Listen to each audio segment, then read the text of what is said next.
पुरुषोत्तम मास महात्म्य पहला अध्याय। एक बार बहुत से ऋषि मुनिजन नैमिषारण्य तीर्थ में जाकर यज्ञ करने में तत्पर थे। उसी समय श्री सूत जी तीर्थ यात्रा के निमित्त भ्रमण करते हुए अपने शिष्यों के सहित वहां पर आए। मुनियों को देखकर नमस्कार कर आनंद मग्न हो गए।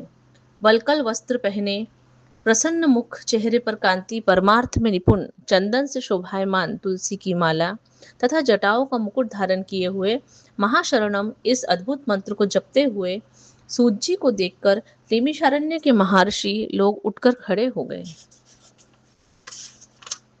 मुनियों ने हाथ जोड़कर कहा कि हे सूत जी, हम सब लोगों को भगवान की अद्भुत कथाओं को सुनने की इच्छा है। तब सूत जी ने प्रसन्नता से सब ऋषियों के आगे हाथ जोड़कर नमस्कार किया। ऋषि कहने लगे कि हे सूत जी, हमने आपके लिए सुंदर आसन बनाया है, आप इस पर बैठिए। आप बड़े भाग्यवान हैं।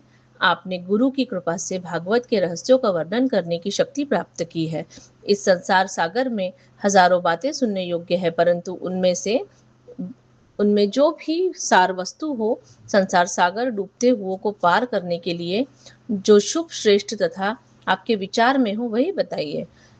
शौनिकादि को के पूछे जाने पर भी श्री सूत जी कहने लगे, हे विप्रो, मेरे वचनों को सुनो। मैं पहले पुष्कर तीर्थ गया और वहां हजारों तीर्थों में होता हुआ हस्तिनापुर गया।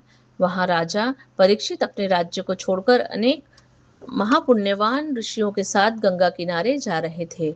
उनमें अनेक सिद्ध योगी और महासिद्धि मुनि थे।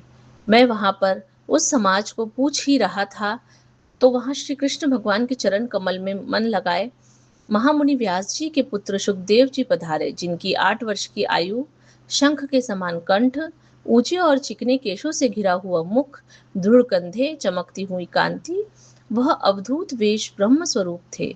ऐसे महामुनि सुखदेव जी को देखकर सब मुनि के हाथ जोड़कर खड़े हो गए। तब मुनियों के बनाए हुए कमल चक्र जैसे ऊंचे आसन पर सुखदेव जी को बिठाया गया। उस आसन पर बैठे हुए ज्ञान समुद्र के चंद्रमा सुखदेव जी ऋषियों की पूजा को ग्रहण कर ऐसे शोभायमान हुए जैसे तारांगण में चंद्रमा शोभायमान होता है। पहला अध्याय समाप्त।